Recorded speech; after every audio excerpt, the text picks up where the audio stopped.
Alright, I'm Miss Gilpin, this is Miss Hampton. and the purpose of our video today is we are going to do some animal research projects, and we want you as parents to see how we're doing the Foursquare method, and we want you to help your child at home. So when we come back after Thanksgiving break, we can get started on this. So let me show you, first of all, we'll send home a Foursquare grid. But if you don't have one, you can do this, and we want them to start using this graphic organizer by themselves. So let me show you how you can do it. You start off with just a rectangle,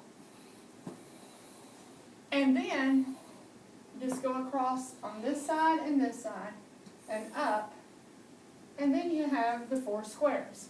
This is square 1, this will always be the title. Square 2, this is where you'll begin. Square 3, square 4, and square 5.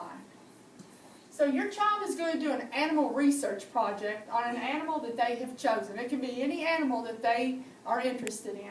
And so just for an example today, I'm going to pretend like we're doing lions. So I would write lions right here in box number 1, because this is the title of what my research project is going to be about. Now, in box number 2, we want your child to write something about that animal's habitat. Now, when we talk about the habitat, you can write habitat up here, but we want them to write some things in here. It doesn't have to be, it can just be 1 or 2 words to remind them of what that habitat might be. So, you might, do they live in the forest? Or is it the jungle? So just think about, when you do the research with them, what that habitat could be. Another thing is we want them to tell us in this part about habitats, do they live in a herd? Or do they live in groups? So how do they live? And then another thing we need to talk about is the nest. Do they make a nest? Do they live in a den? Do they live in a cave? So think about some of those things where they live and list 3 things. So with a lion, I would write that they lived in the grasslands, that they live in groups, and that they don't live in a nest or a den or a cave, that they probably live out in the grasslands together. So that's what I would write for habitat. And if I didn't know, I would definitely go do some more research and find out. And we have some things on our website where you can find where different animals, you can use different sources. You can use books from the library. You can use some things on our website. So find out these things where they live for their habitat. Now I'm going to let you do the next part.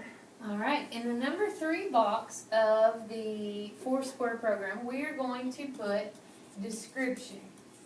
And this is where you're going to put your description of your animal. And we want to know first whether it's a mammal, a reptile, or a bird. Okay, and it can be other things as well, but we want basically to know that first.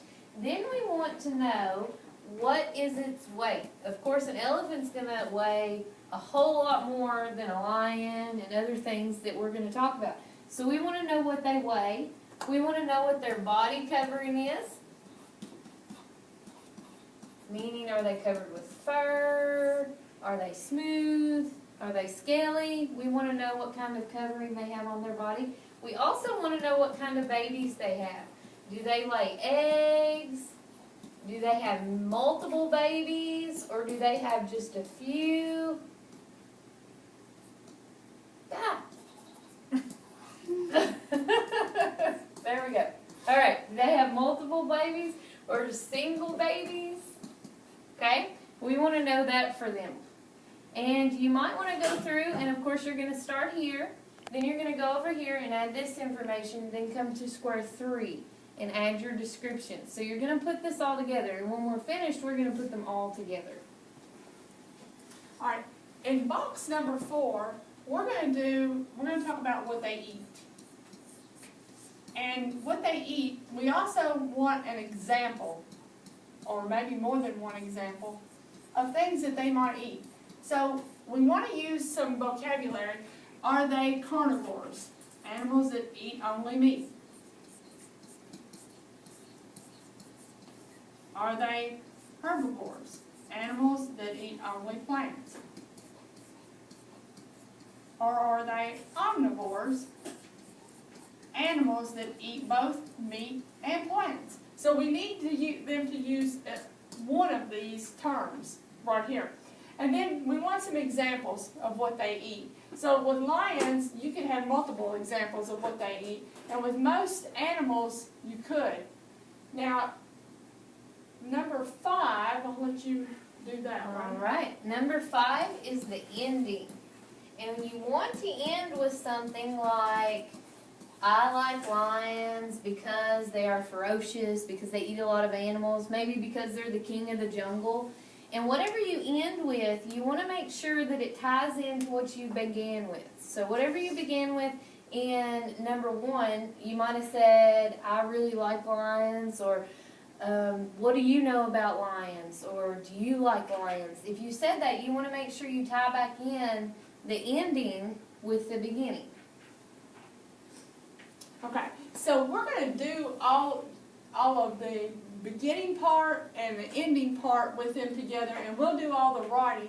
So you might just be, you don't have to write a beginning and you don't have to write an ending. We're going to do that. All we want you to do as parents is to sit down with them and help them to come up with and research 1 or 2 things from each one of these. And that way we can have this graphic organizer put together, and when we come back from Thanksgiving break, they're ready to start writing. So if you're thinking about the beginning, you might say, do you like lions, or do you know why I like lions? And just have them think of that. And then also have them think of a real catchy ending, something, because we want the readers to be interested in it. Another thing that you can do with this is, if you're afraid that they're going to forget what they have written, or if they just want to, you can make another 4 square, and you can have them, for the habitat, you can have them draw what the habitat would look like, and then maybe write some words there. So they could draw, for lions, they could draw the grasslands, and then they could write grasslands, and that way they wouldn't forget. That visual will help them.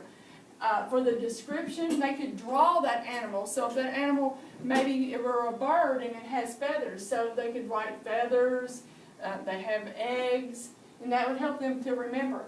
On the meat, what they eat, if they're a meat eater, a carnivore, then you could have them draw what that might eat. A lion might eat a zebra, so that you might have them draw a zebra here.